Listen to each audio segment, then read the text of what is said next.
नमस्कार गर्ने है म मेरो परिचय दिन्छु म मेरो घर यही हो हैन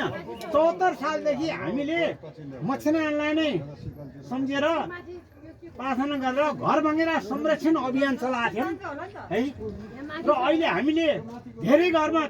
30-40 वटा प्रत्येक घरमा गुड राखेर भनेर यहाँ बढे अब हजुरहरूलाई के भने छोटकरी के भन्छु भनेदेखि भोलि नैदेखि तपाईँहरूले बिहान भँगेरालाई पानी पनि राखिदिनु गर्नुहोस् यसो पूजा गर्दा अक्षता चढाइदिनु गर्नुहोस् अनि त्यहाँ अर्को कुरा के भनेदेखि नयाँ घर बनाउँदाखेरि चखु पार राख्ने चलन थियो हाम्रो पहिला अहिले सबै हाम्रा भूत घर जस्तो भइसके खटमा जम्मै टालिसक्यौँ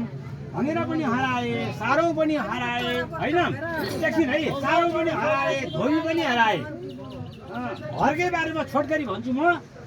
मान्छेले खाएको घरको घर मान्छेले खाने के घर जुन घरमा छोरी छैन त्यो घर भूतघर भनिन्छ जुन घरमा अन्नपात छैन त्यो घर भूतघर भनिन्छ जुन घरमा पशु पनि छैन त्यो घर भूतघर भनिन्छ उदाहरणको लागि लक्ष्मीको चरा भँगेरा यसलाई बचाउनु कहाँ हुन्छ घर भँगेरा त्यहाँ हुन्छ हराभरा भँगेराले आफ्नो गुण बनाउनु चाहँदैन भनेदेखि तपाईँहरूले अब यसो भेनिस्टाको यस्तो राखेर टप मुनि राखे नि हुन्छ बनाइ हुन्छ नयाँ घर बनाउँदा चक्कु पकाएर बनाइदिनु बिहान पूजा गर्दाखेरि पानी आदि राख्यौँ होइन एउटा भाँडामा राख्यौँ र अक्षता सर्दिउँ वरिपरि यसले मान्छे पशुपन्छी अन्नपातको शत्रु किरा खाएर समाज सेवा गर्छ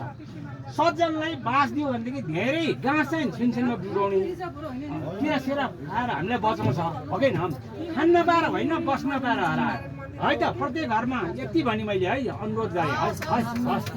हजुरले एकदम हजुरलाई म यति नै है किनभनेदेखि हाम्रा बाउबाजेले बुझेको थियो कुरा हामीले बुझ्न छोड्यौँ